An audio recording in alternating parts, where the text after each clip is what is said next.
Hi, Jenny. Absolute pleasure speaking to you today. I am a very proud member of your group, Mothers Meeting, and I have been for the past 2 years. It kept me sane when I had my son, and it's kept me sane through the postnatal blur and the toddler years that I'm in at the moment. And also, what a few people probably don't know is that you helped me come up with the original natal brand concept as well. So very grateful to you, Jenny. I'm very excited to be speaking to you today. I'm massively in awe of how you've channeled motherhood into a vocation, but also the fact that you work tirelessly day in, day out to help other women as well, and to inspire and motivate and bring them together. So without further ado, just wanted to say hello and let you introduce yourself. Oh, thank you. Do you know what? I find it so hard to introduce myself. Apart from saying that I'm a mum, I find the rest of it just so complicated. I don't know, it just seems, I've always wanted to be able to say, yes, I'm Jenny and I'm this, but it just doesn't work like that. So I am a mum of 3. I am officially, the easiest way to describe a profession of mine is a graphic designer.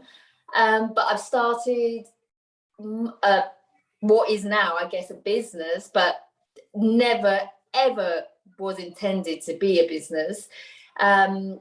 Platform, community, events, marketing, whatever label you want to put on it, but it is Mothers Meeting, and the ethos, no matter what it is, the output is, the ethos is always consistent, and that is basically giving mums the inspiration and knowledge to know that they can still be themselves, but a slightly different version. Well, a big different version, but different, not me being a bad word.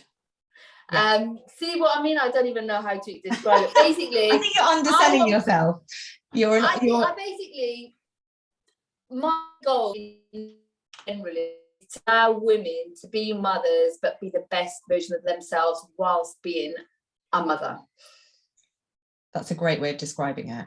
And I have always, like, my biggest achievements with Mothers Meetings is when I listen to women say, oh, you really made me realize that, you know, life could still be good, and I could still be my own person, and I could still have all these achievements whilst being a mum, but I don't have to sort of separate the two lives. I can still be there for my kids as well as hitting, you know, goals and being me and creating an identity for myself past giving birth. It's interesting. What I think you've tapped into as well, and what you promote and kind of inspire further, is the idea of like entrepreneurialism that comes out of motherhood. Where do you think that comes from? Because it's really common amongst women and mothers wanting to kind of do something different, set up on their own, and kind of be their own boss and master of their own destiny once they've had children. I think just, you know, growing a human, and no matter how you give birth to your child, and just caring for this new little person, you're ticking all the boxes of whatever job is out there, and you just realize that, yeah, I'm so capable of so much. I'm like capable of anything since, but you know, growing a human, or just looking at, you know, nurturing a small person, that you just, you know, nothing really seems that hard once you've, you know, gone through the sleepless nights and just all the landmarks and the bed, you know, like everything that there is to do with motherhood is hard, you know. And I just think that, you know, setting up a business, doing all these things that before you might have overthought before having children, when you become a mum, I just think it doesn't, like, you don't care so much what people think. You just think, do you know what, I haven't got much time, so I'm just going to do something that's going to make me happy. And I just think we learn as mothers to use our gut instinct and to go with our intuition so much more. That's a really good point. Yeah. So you sort of you trust that whatever you're feeling you want to do, or what's motivating you, you kind of tap into that or channel it a bit more. That's yeah, really definitely. And I guess you realize how resilient you are, and as you said, how many skills you have that you didn't realize you had, and you do it all on so little sleep as well, that you're like, wow, exactly. I really am superhuman.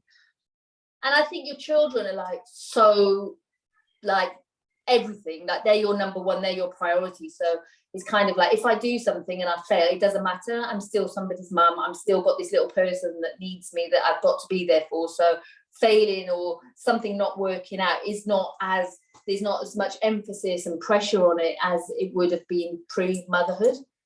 That's a really interesting angle. So yeah, the fear of failure, which actually a lot of women suffer with, you know, things like imposter syndrome, that actually maybe that goes away because you've got something solid that kind of grounds you, and therefore you can't fail ultimately.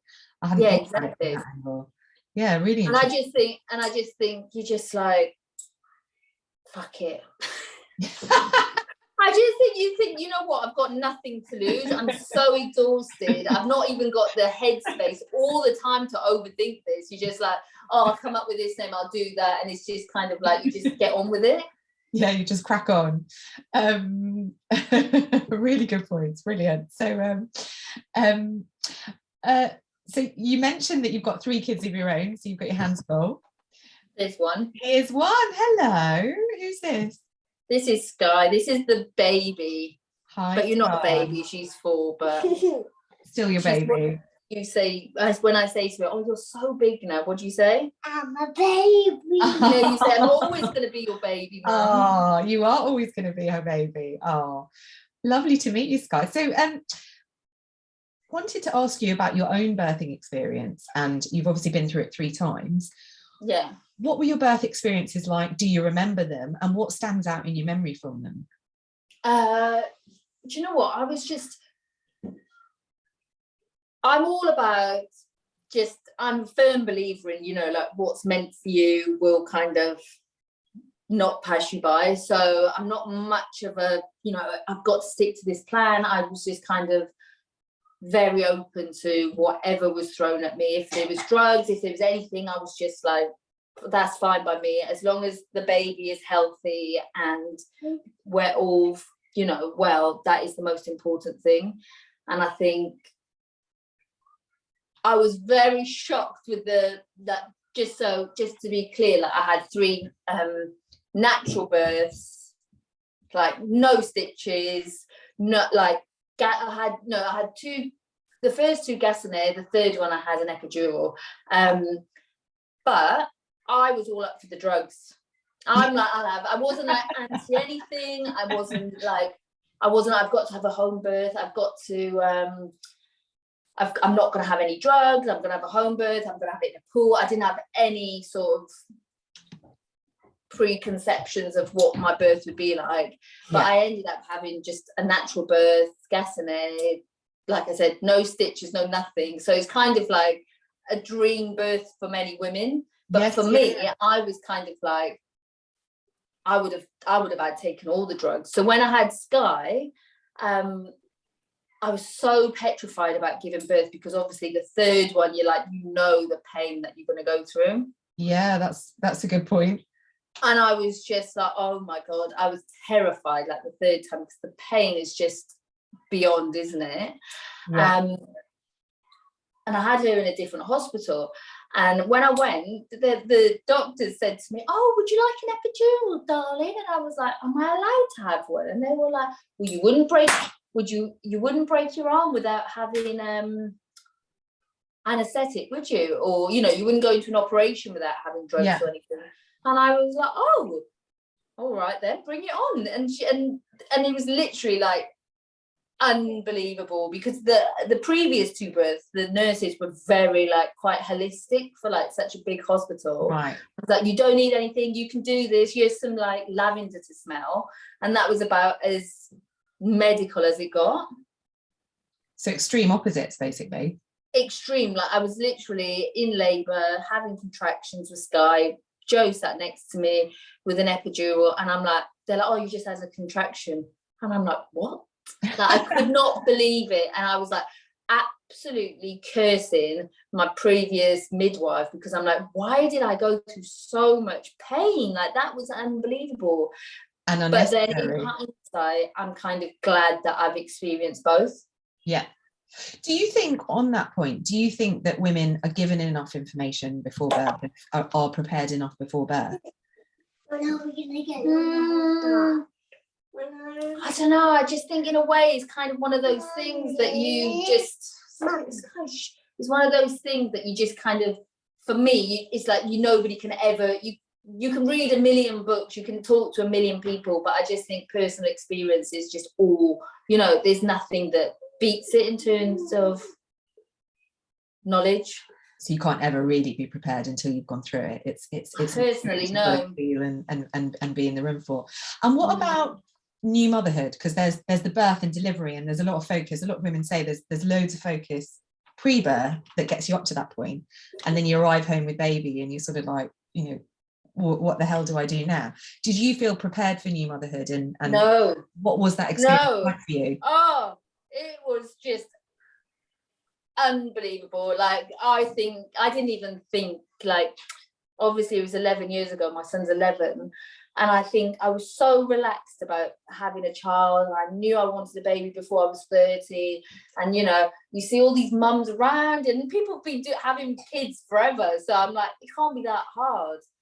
And then I had my son, and I was just like, oh my God, this is like the sleep deprivation is, I remember, I think I've Googled a few times, like, can you die of lack of sleep? Like, it is horrendous.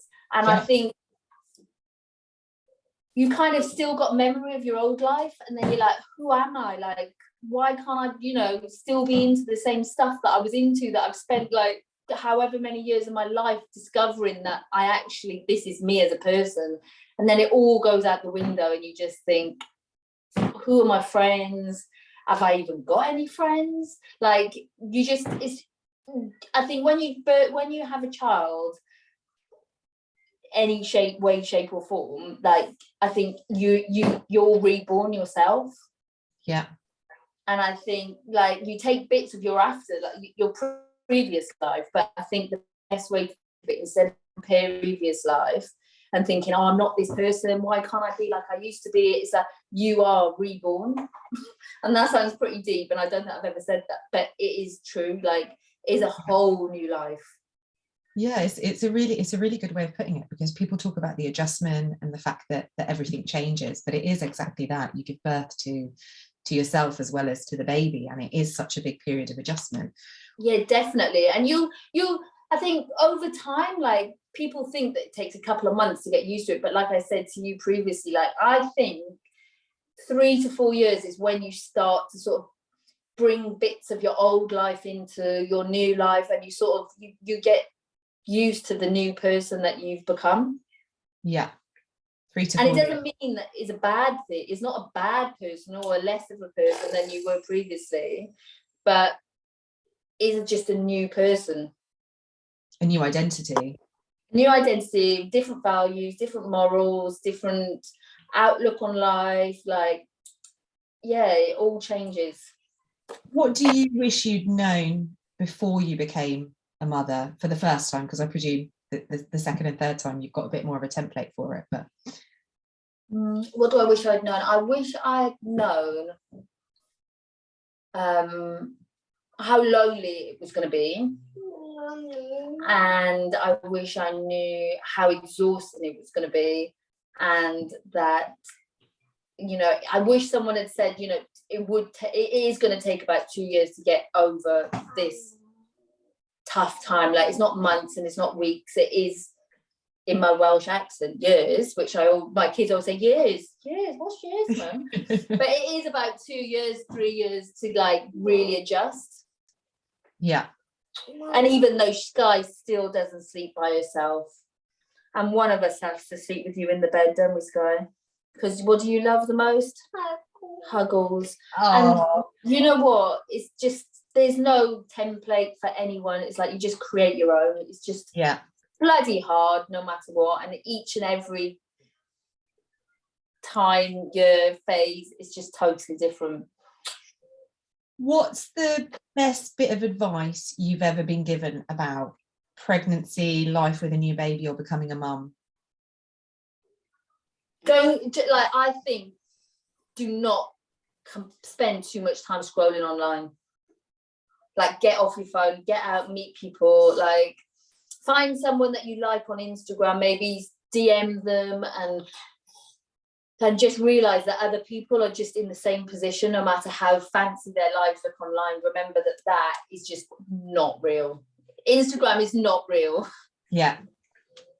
No, it's really important. And there's a sort of trend in both directions at the moment, because there's a trend of sort of exposing the realities of being a mum, but I've also read a couple of kind of pregnant women being a bit scared about the reality, because they're just so exposed to the harsh realities of becoming a mum online now, that there's a bit of balance to be struck, isn't there?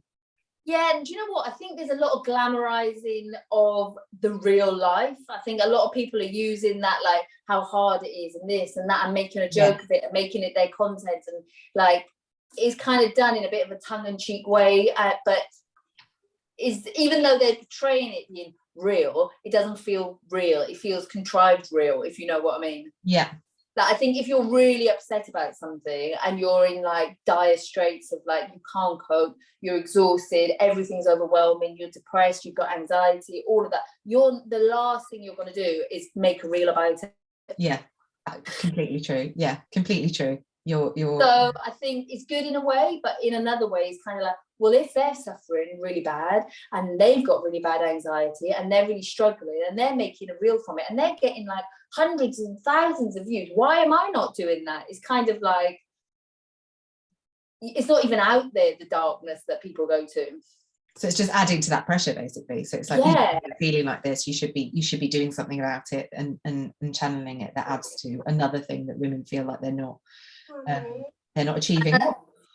What about? Sorry, I was just going to say, like, just putting your phone down, deleting Instagram, and actually meeting someone. And I always say this about mothers' meetings, like when you sit in a room full of people and you're talking to somebody eye to eye, you can feel their energy, and it is just like, it's so enlightening and so amazing to know that there's like honest conversations to be had, like without filters, without a screen. It's like, and that's something that's just, you can't replace with digital like platforms.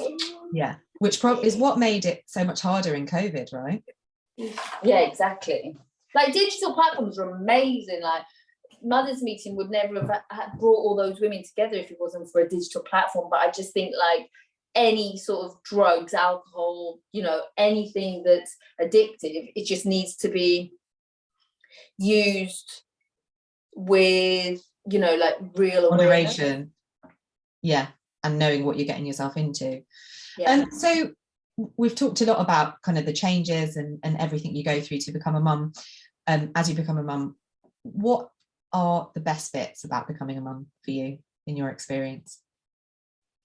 Do you know what, it sounds really cheesy, but my kids now, I feel they're at like a really lovely, like, obviously it's not all lovely, they can be really annoying, but like my youngest is 4, my middle one's 7, and my son's 11, and it's just like seeing their and this sounds so cheesy, but seeing their little personalities grow, and they're all so different, and knowing that just, I'm like, I look at themselves and I'm like, oh God, I'm your mum. Like the pride is just insane. And I think when they turn like between 4 to like 10, that's when you're like, oh my God, all that time that I like invested and I was so exhausted at the beginning is like seeing the fruits of your labor. Yeah. So you see the it's you see the output basically, and yeah, and it's something that I've just really been noticing lately. Like I took my daughter skateboarding the other day, and she was sat at the top of the ramp, and there was this little girl sat next to her, and the little girl was like really scared, and she just like looked over and like, I don't know what she said, but she held her hand and was like, went down together. And it's just seeing your kids being kind and caring and compassionate, and you just think it's just amazing. That's lovely. So it's not just I created a human, it's like I've created a lovely human and I've invested in a human. And you're like, oh my God, it was worth me being there and doing what I've like. Obviously the journey's long ahead, but so far that is just been like a really beautiful thing to witness. how would you, so your kids are getting older, and obviously, as you said, there's the smooth and the rough. How would you describe your mothering style, or how would they describe it? I'm quite fun and I'm quite relaxed, but they know when they've done wrong. Yeah. The I look. think, Is like, it I a want look to you make have? pardon? Is it a look that you have, or is it a word?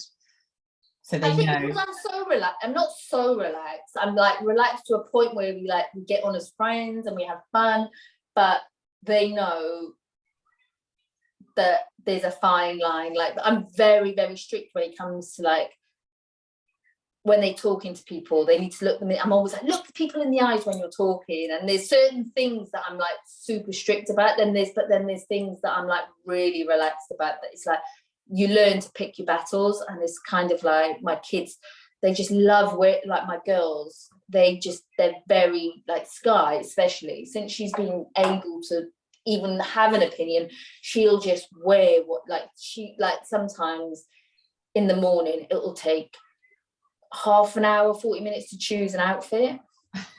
And there's not even a choice in it, but she'll just like, and I think you just got to let things go. And I'm kind of like, yeah, whatever, wear whatever. And then they're like, I'm like, you're going to be freezing in that later. And they're like, I won't, I'll be fine. I'm like, all right, then you learn for yourself. Picking your battles, I think, is one of the most important lessons that I've learned, or I'm learning. Oh my God, yeah. I mean, I'm in the toddler years at the moment, so it's a really important lesson that's been forced on me. And if you had to do it all over again, what would you do differently? Or would you do anything differently? Would I do anything differently? I don't think so, no. That's brilliant. No, I wouldn't, because I just think, life's, all the experiences make you who you are and who they are. And yeah, it's bloody hard. It's hard. And I think that's the best lessons, isn't it? If everything was easy, then it'll be pretty boring. That's fantastic. Yeah, no regrets. No regrets. Everything was meant to be, as you said earlier. If it's meant to be, it's meant to be, and it will happen. And final question: what advice would you give to any mums to be or mums out there who might be facing into this extraordinarily exciting but a bit overwhelming experience that's about to come? What would you say? I would say that there's no right, there's no wrong way. It's not going to be easy. Expect the worst, hope for the best, because, like, I think if you have this idea in your head that it's all going to be really easy and then you're in for a rough ride, like I was to begin with. So yeah, think that it's going to be really, really hard, and then then you've only got good, Yeah. If you think everything's going to be easy, then it's only going to be like a downward hill from there. And make sure you get your nails done, because I think when your nails are done, everything else feels neater. Yeah. So find your thing that makes you feel together. Yeah, and make time for that. Yeah. For me, it's having clean hair. Is it? Yeah. Having clean hair, and I think nails, and I think just make a bit of time for yourself. No matter, you'll feel really guilty about it, and it's all right to watch crap TV, which I keep telling myself, it's fine. You or the kids watching crap TV? Me. The kids watching TV is fine as well. I sometimes have to beg them to watch it. I think with as parents, we're so like, they shouldn't do this, they shouldn't do this, and we put all these rules in place, and if someone's telling you you're not allowed to do something, you're going to want to do it more. It's true. So I'm like, kids, watch the telly, and they're like, Mum, I don't want to watch the telly. So it's kind of, it really does work, that whole reverse psychology. So that's another trip. Reverse psychology. Brilliant. Well, Jenny, thank you so much. It's been a pleasure chatting to you as always. We we will share details on mothers meetings in case anyone wants to check you out and see the wonderful work that you're doing. Oh, thank you. Thank you for coming on, and yeah, we'll speak to you soon. Mwah. Thanks for having me.